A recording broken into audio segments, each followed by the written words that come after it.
મિત્રો, આપણે સમાનતા વિશે માહિતી મેળવી કે સમાનતા એટલે શું. તો આપણા બંધારણની અંદર કોઈ પણ વર્ગના હોય, આર્થિક રીતે સદ્ધર હોય ન હોય, વિવિધ ધર્મ પાળતા હોય, છતાં પણ એને કાયદાની રીતે જે સમાનતા આપવામાં આવી છે, ચાલો હવે એના વિશે માહિતી મેળવીએ. એટલે હવે પછીનો આપણો ટોપિક છે કાયદા આધારે સમાનતા. હવે કાયદાના આધારે કઈ કઈ સમાનતા આપવામાં આવી છે આપણા બંધારણમાં, ચાલો જોઈએ. સૌ પહેલા આપણા કાયદા આધારે સમાનતા આપી છે ભિન્ન ભિન્ન ધર્મની વ્યક્તિઓમાં સમાનતા. કે ભારત દેશની અંદર વિદ્યાર્થી મિત્રો અલગ અલગ ધર્મની પ્રજા વસે છે, અલગ અલગ ધર્મ પાળતી અલગ અલગ સંપ્રદાયના લોકો વસે છે. હિન્દુ, મુસ્લિમ, શીખ, ઈસાઈ, પારસી, ઘણા બધી અલગ અલગ ધર્મ, બૌદ્ધ ધર્મ, જૈન ધર્મ, ઘણા બધી ધર્મો એવા છે. છતાં પણ જે પણ ધર્મ પાળતી વ્યક્તિ હોય, પણ છતાં પણ એવું નથી, કારણ કે ભારત છે એ બિન સાંપ્રદાયિક દેશ છે. બિન સાંપ્રદાયિક એટલે કોઈ પણ ધર્મને અનુસરતો નથી. એના માટે બધા જ ધર્મો સમાન છે. એટલે જે બધા ધર્મો સમાન છે એટલે બધા ધર્મની પ્રજા પણ આપણા બંધારણ મુજબ સમાન છે. એટલે કોઈ પણ ધર્મની વ્યક્તિ હોય છતાં પણ કાયદાના આધારે એને સમાન જ ગણવામાં આવે છે. વિદ્યાર્થી મિત્રો, પ્રાચીન સમયથી જ આપણને ખ્યાલ છે કે આપણા ભારત ઉપર કેટલાય વિદેશી આક્રમણો થયા અને આ આક્રમણકારીઓ જ્યારે ભારતની અંદર આવ્યા ત્યારે પોતાની સંસ્કૃતિ લાવ્યા અને પોતાની સંસ્કૃતિની સાથે જેમ દૂધમાં સાકર ભળી જાય એ જ રીતે આપણા હિન્દુ ધર્મની અંદર અલગ અલગ ધર્મને સમાવી લેવામાં આવ્યા. દરેક ધર્મને સમાન રીતે આપણે સ્વીકાર્યા. તો આ રીતે આજે ભારતની અંદર, વિશ્વની અંદર વિદ્યાર્થી મિત્રો બહુ ઓછા એવા દેશ હશે કે જેમાં આટલા બધી વિવિધ ધર્મો પાળતી પ્રજા વસતી હશે.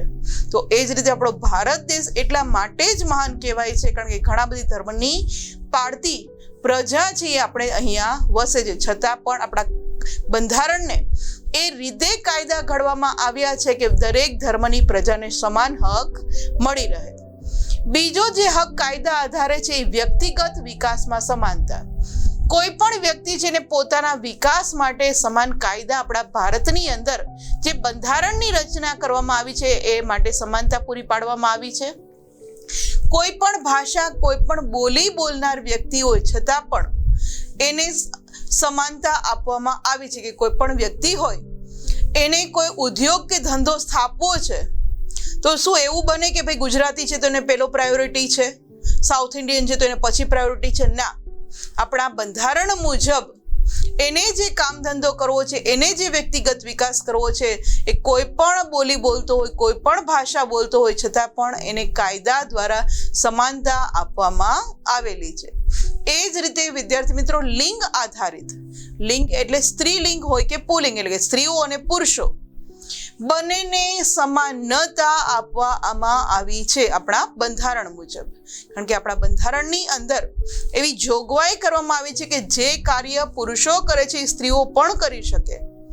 અને સમાન કામ માટે સમાન વેતનનો કાયદો આપણા બંધારણની અંદર મૂકવામાં આવ્યો છે. એવું ન બને કે જે ઓફિસની અંદર કામ કરનાર પુરુષ છે એ જ કામ જો સ્ત્રી દ્વારા પણ કરવામાં આવે છે તો સ્ત્રીઓને ઓછું વેતન, પુરુષોને વધુ વેતન, એવું થતું નથી. કારણ કે સમાન કામ માટે સમાન કાયદો, સમાન વેતન, એવું આપણે ત્યાં બંધારણની અંદર કાયદો ઘડેલો છે.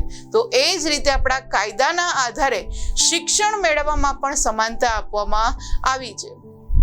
પછી એ છોકરી હોય કે છોકરો હોય, એને જો ઉચ્ચ શિક્ષણ લેવું હોય તો સ્ત્રી પુરુષોને ત્યાં ભેદ મૂકવામાં નથી આવ્યો. એ શિક્ષણ મેળવવામાં પણ સમાનતા આપવામાં આવી છે. કોઈ પણ શિક્ષણ એવું નથી આપણા ભારતની અંદર કે જે ફક્ત પુરુષો જ લઈ શકે, સ્ત્રીઓ ન લઈ શકે, કે સ્ત્રીઓ માટે છે પુરુષો માટે નથી.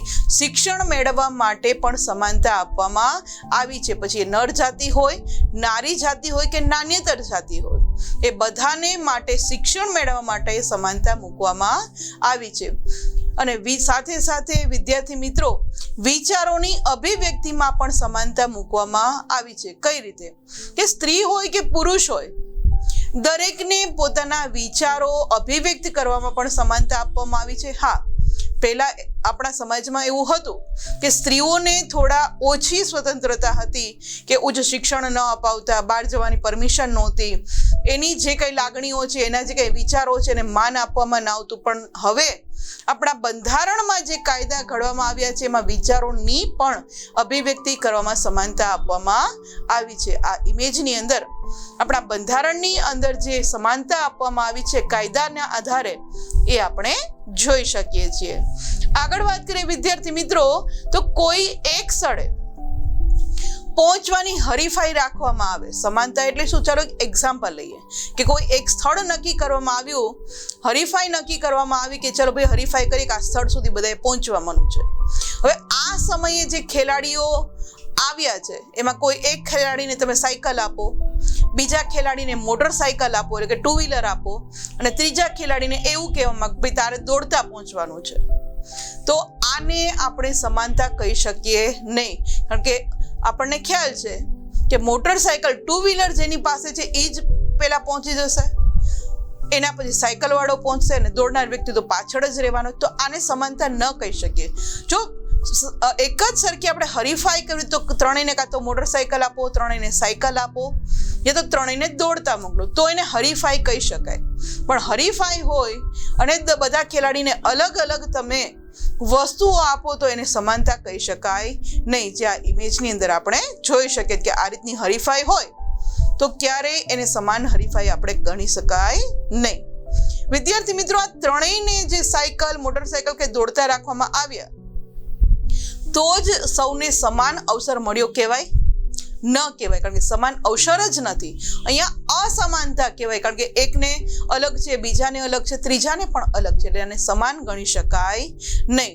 અને જો આવું જ થાય તો સૌને સમાન તક આપવામાં આવી છે એવું કહી શકાય નહીં. કે સમાન તક ક્યાં છે? અહીંયા જો સમાન તક જ હોય તો ત્રણેયને દોડતા મોકલીએ, ત્રણેયને સાયકલિંગ રેસ કરાવીએ, ત્રણને બાઇક રેસ કરાવીએ તો એને સમાનતા કહી શકાય, બાકી એને સમાનતા કહી શકાતી નથી. સુવિધા પૂરી પાડવી અને એની સાથે વિદ્યાર્થી મિત્રો એને યોગ્ય રીતે અમલ કરી શકાય તો જ સમાનતા પ્રાપ્ત થાય છે. કારણ કે તમે જે વ્યક્તિને, ભારતમાં વસતા વ્યક્તિઓને સુવિધા પૂરી પાડો છો, એના માટે એને જે તક આપો છો, આ જે સુવિધા પૂરી પાડો છો એનો યોગ્ય રીતે અમલ થાય છે તો જ સમાન પ્રાપ્તતા થાય છે. અને આમ જોવા જઈએ તો વિદ્યાર્થી મિત્રો, સમાનતા એટલે શું? તો કે સમાનતા એટલે સૌને માટે સરખું, તો જ એને સમાનતા ગણાવી શકાય. કે કોઈ પણ ધર્મના હોય, કોઈ પણ લિંગના હોય, પણ સૌને માટે સમાન તક મૂકવામાં આવે તો જ એને સમાનતા કહી શકાય છે. સૌને સમાન તક કઈ રીતે મળે? તો કે ભણવા વિકસાવવામાં, ત્યારબાદ ધંધા રોજગારમાં, વિવિધ ધર્મમાં માનનારા કે સૌ ભારત દેશના બંધારણમાં આપેલા સમાનતાનો અધિકાર છે વિદ્યાર્થી મિત્રો, એ મહત્વનો થઈ પડે છે. કે કોઈ પણ ધર્મ પાળતા હોય, ધંધા રોજગાર કરતા હોય, ભણવાને પોતાનો વિકાસ કરવાનો હોય ભણીને, તો પણ એને સમાનતાનો અધિકાર મળવો જ જોઈએ, જે આ ઇમેજની અંદર આપણે જોઈ શકીએ છીએ.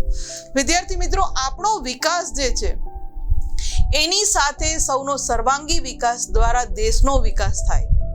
કારણ કે સૌ ભણે તો જ આપણે દેશનો વિકાસ થઈ શકશે. એટલે આપણો વિકાસ થાય, સૌનો વિકાસ થાય, અને સૌનો વિકાસ થાય તો જ દેશનો વિકાસ થઈ શકે છે. માટે આપવામાં આવેલ સમાનતાનો અધિકાર જે કહેવામાં આવ્યો છે એ ખૂબ જ મહત્વનો ગણી શકાય. અને આપણા સ્વમાનને જાળવી રાખવા માટે વિદ્યાર્થી મિત્રો, સમાનતાનો અધિકાર જરૂરી છે, જે આ ઇમેજની અંદર આપણે જોઈ શકીએ છીએ.